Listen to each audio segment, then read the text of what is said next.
কে বেশি দ্রুত, চিতাবাঘ নাকি বিশ্বের দ্রুততম গাড়িগুলোর মধ্যে একটা? একজন মানুষকে ভাল্লুককে হারাতে পারবে?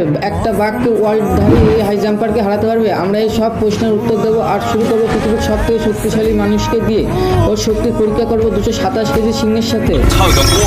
দেখা যাক কে জেতে, মানুষ নাকি সিংহ। হয়তোবা সিংহ, দেখা যাক।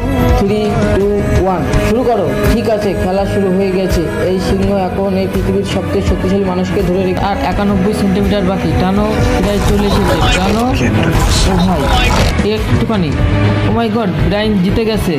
ব্রাইন, এটা দারুণ ছিল।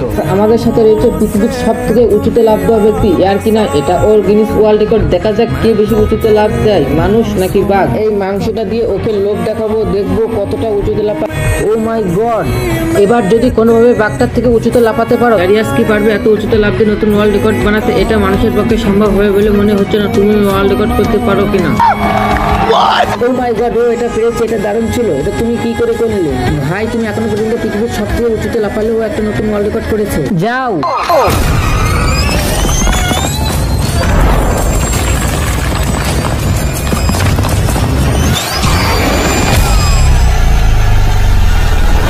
গাড়িটা চিতার বাড়িতে চলে গেল, তবুও চিতারা জিততে পারেনি।